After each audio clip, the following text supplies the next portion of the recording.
Hey class, sorry I'm not here today, but I realized that when I was so excited yesterday to get done with the notes early, I should have gone a little bit further because the review I left for you will have a few questions that I didn't go over, and it's stuff that I don't think you've done before previous to this class. We're on page 12 on your notes. I'm going to only do a couple quick things just so that you're good to go. If you need to pause this video as we go so you can write stuff down, pause at your leisure, but we're going to talk about question 8 first and then question 10.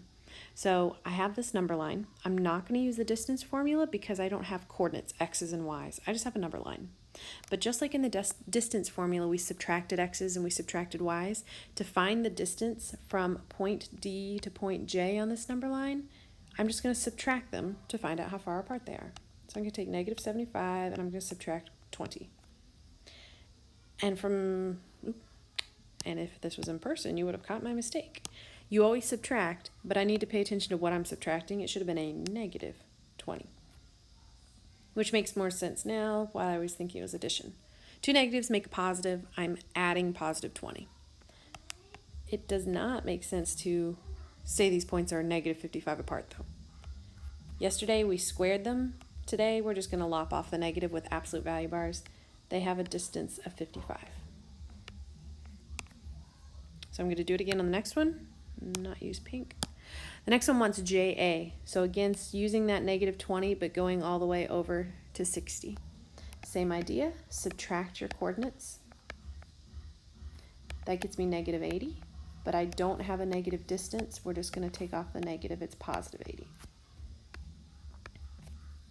What I want to point out, if I had asked for segment DA, so starting at D going all the way down to A, it makes sense that you'd say, hey, look, 55 of it's here, 80 of it's here, so the whole thing should be the sum of those two.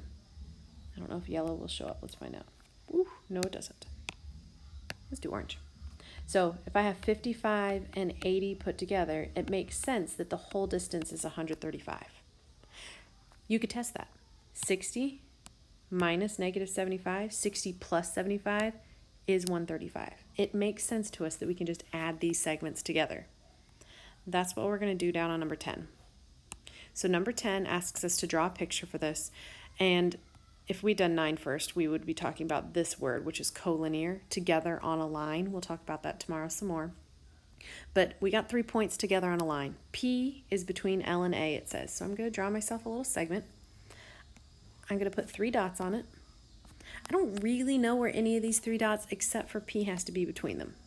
So maybe I choose to put L on the left and A on the right, or vice versa. It does not matter as long as we label our picture correctly, because I'm telling you segment PL, so the segment that has P and L as the endpoints, has a value of x plus 4.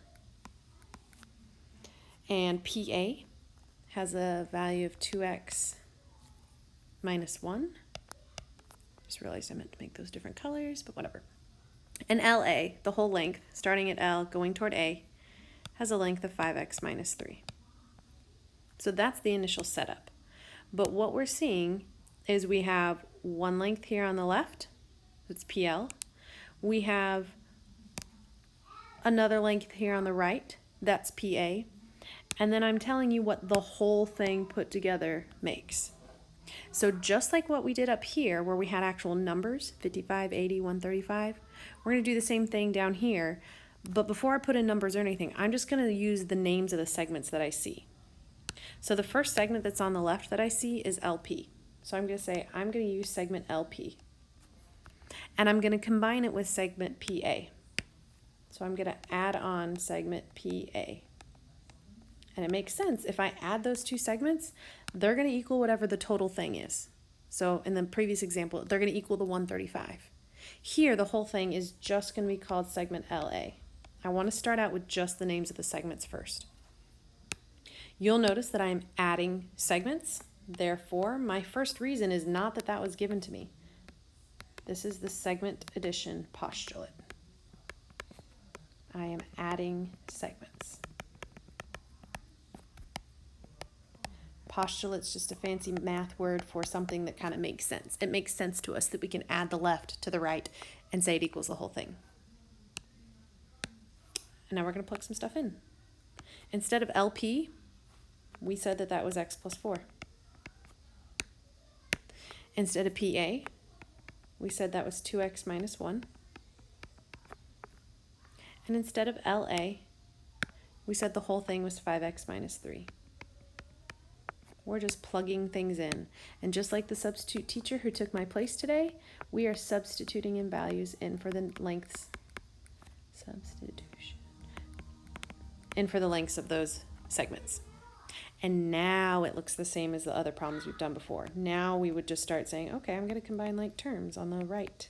And that's the left. Combine like terms on the left. So some of you might call that simplify. I usually write combine like terms. They mean the same thing.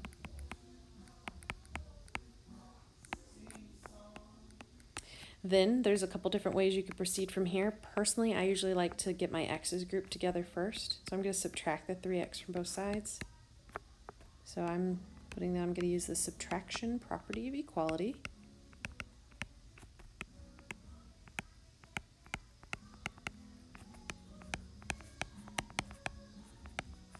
Nice long name. There we go.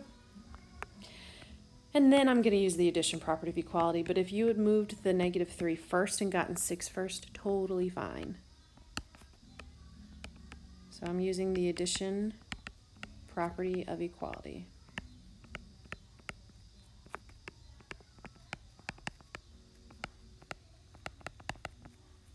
And then to finish up, I would like to know what x is, so I'm just going to divide both sides by 2. X is 3 by the division property of equality.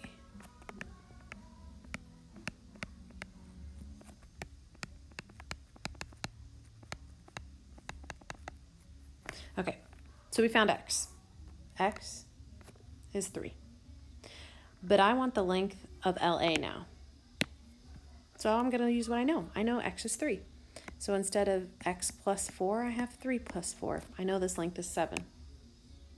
Instead of 2x minus 1, I have 2 times 3 minus 1, 6 minus 1, 5.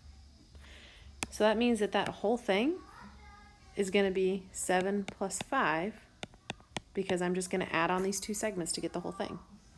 Or I could have bypassed all that work and just said, well, let's use that expression. 5x minus 3 is 5 times 3 minus 3. 15 minus 3, I still get the answer of 12. So either way, segment LA turns out to be 12. The solving is not the issue. The new thing is this first line where we set it up by saying I'm going to add these segments together. So I'm going to take the segment on the left, add on the segment on the right, and say that it's going to give me this whole big segment. So I will put a video for an answer to the couple of the worksheet ones that you would have encountered, but hopefully getting some of these notes makes it a little less brand spanking new and confusing. Hopefully.